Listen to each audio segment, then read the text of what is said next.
Hablar del vínculo de hormonas y el riesgo de cáncer representa algo para usted que pudiese compartir con la audiencia y que sea de vital importancia estar claro en cuanto a datos y referencias claras.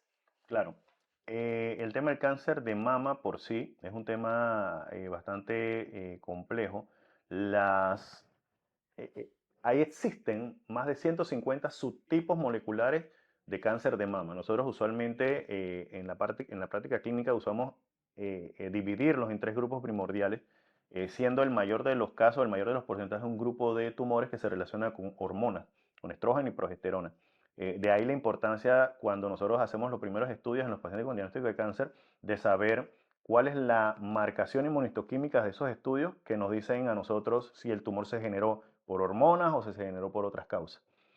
El 80% usualmente son generados por hormonas. De ahí la importancia entonces en donde el uso de hormonas, y no solamente, o sea, los anticonceptivos forman parte de una industria alrededor que si bien es cierto, aumenta el riesgo, pero hay hormonas en otras cosas alrededor de Sí. nosotros. Entonces, te digo un ejemplo básico y que mucha gente, la gente me pregunta y no le gusta tanto cuando le digo esto, es la industria láctea, la leche. Para que la vaca produzca más leche, usualmente se utiliza un estímulo hormonal para que el animal produzca más leche de lo que usualmente produce en circunstancias naturales.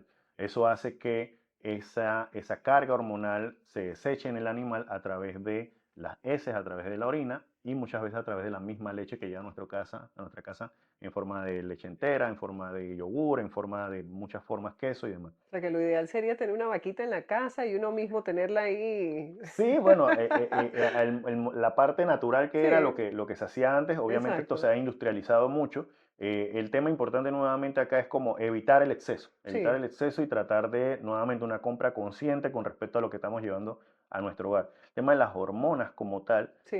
y ya te digo algo, la OMS, es un dato bastante, digamos, alarmante, sin Sí. embargo, no es para devolverlo amarillo, pero la OMS clasifica el uso de anticonceptivos en el grupo 1 como riesgo de Ok. carcinogénico, sobre todo los anticonceptivos a base de estrógenos.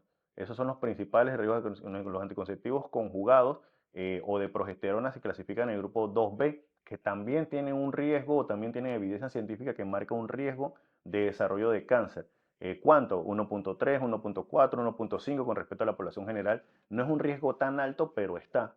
Entonces, si tú tienes un paciente que tiene un riesgo elevado de tener cáncer por antecedentes familiares, porque el paciente es Sí. obeso, porque el paciente no ha tenido un periodo de lactancia, las mamas son densas, etcétera, etcétera, ese paciente no debe recibir esto. Entonces, el tema acá con el uso de estrógenos y hormonas en general, básicamente lo que hace es que sobreestimula el tejido mamario y ese tejido mamario en proliferación tiene un riesgo mayor aunado a otros componentes que pueden existir alrededor de la persona, ya sea el humo del cigarrillo, el alcohol, la persona está bajo estrés crónico, no puede dormir bien. Todas estas cosas, digamos, que hacen una receta para el Sí. desastre y se desarrolla Y la se enfermedad desarrolla como la tal. enfermedad.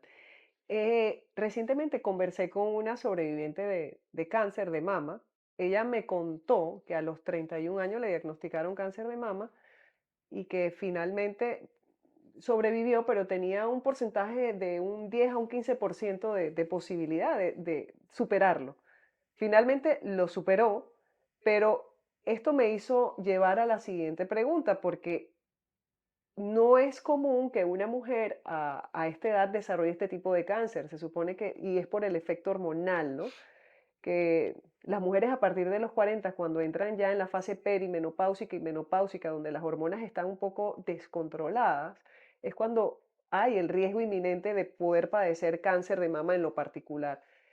¿Usted qué nos puede decir con respecto a esto? ¿Es tan cierto así o...?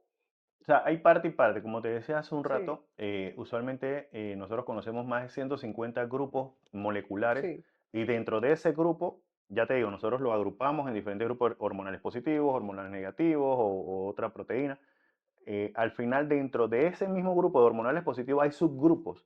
Hay subgrupos. Y por ejemplo, este caso que me mencionas de una paciente con receptores hormonales positivos a una edad temprana, muy probablemente tenga que ver con otros genes que no son los usuales, que hacen que esta patología más de riesgo en esta paciente. Sí, Por eso es que le decían en su momento que el riesgo de supervivencia estaba entre un 10 al 15% y ahí entra mucho el factor humano y el espíritu humano, en sí, donde yo me quiero ubicar, en el 85% que se mueren o yo quiero mantenerme en ese 15%, yo voy a luchar por ese 15% y así probablemente ella es. se mantuvo en ese 15%. Entonces, creo que ese es el tema básico con respecto a estos pacientes. Y ya te digo, dentro de ese subgrupo de receptores hormonales hay un subgrupo especial que ya lo tenemos reconocido inclusive, que son pacientes jóvenes cuyo perfil es hormonal positivo, pero su riesgo es mucho más alto, es mucho más agresivo y brinda este riesgo entonces adicional al paciente, ¿no?